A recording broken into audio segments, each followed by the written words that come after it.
Pozdravljeni, dragi otroci!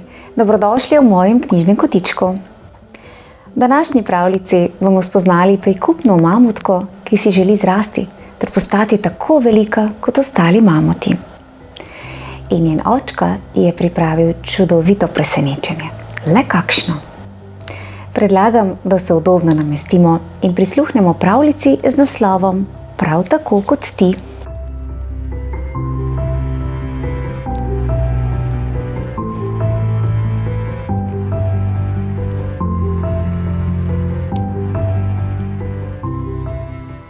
Pikolo je bila najmanjša, najbolj puhasta mamutka v čredi. Sladka kot med, je rekla mama. Sijoča kot najsvetlejša zvezda, se je nasmehnil očka in nežno sta jo objela. Pikolo se je kmalu začela čuditi, kako velik je svet. Wow! Je dahnila, ko je njihova čreda potovala po prostranih zaledenelih planjavah in mimo visokih ledenih gora.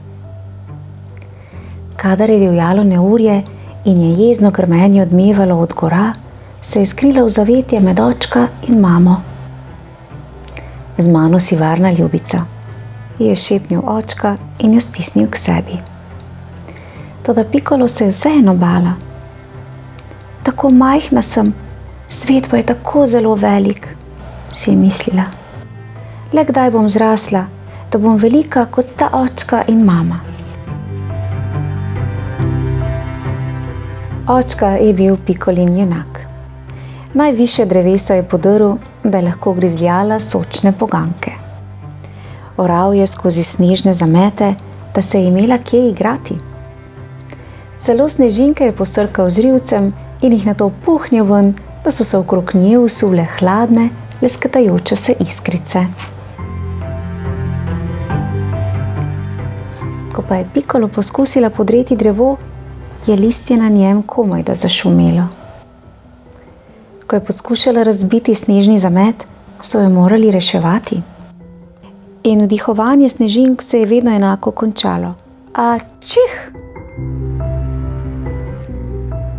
Ti mi vedno polepšaš dan, malčica, se je zasmejal očka in ji razmršil kožušček.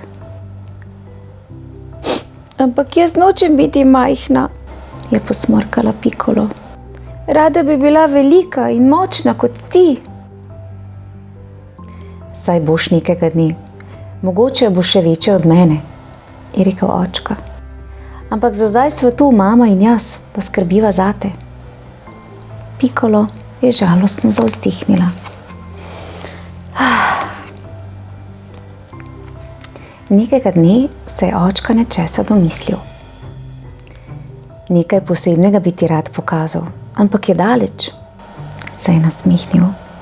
Misliš, da si že dovolj velika za dolgo pot, da bi šla samo midva? Pikolo je zacvilila od veselja. Pustolovščina! Naslednje jutro sta mami pomahala v slovo in se odpravila proti goram. Pohiti no, očka, je klicala Pikolo. Potrudi se in ne zaostajaj. Sonce se je povzpelo visoko na nebo.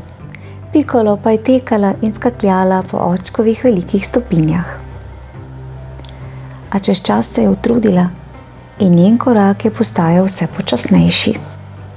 Vse počasnejši in počasnejši. Naj te dvignem, ljubica, se je zasmejal očka in z rivcev dvignil Pikolo k sebi.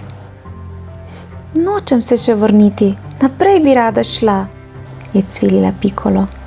Kaj pa tista posebna stvar? Saj še ne greva domov, se je nasmehnil očka. Samo poglej, kako daleč si že prišla.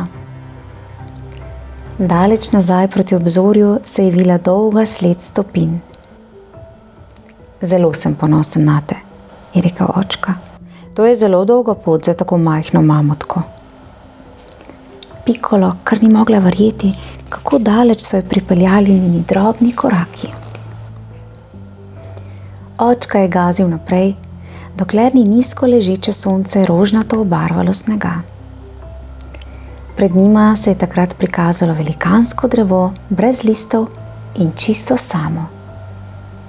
Prispela sva, je šepnil očka.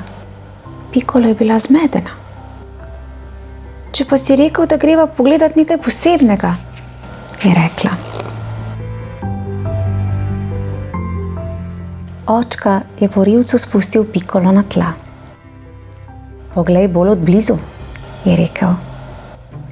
Na deblu so bile v skorjo zarisane črte in vijuge. Vsako znamenje označuje enega mamuta, je pojasnil očka. Glej, tukaj sem jaz. Moja mama me je postavila k deblu in me izmerila, ko sem bil tvojih let. Ampak še manjši si bil od mene, se je začudila Pikolo in z rivcem pobožala črto.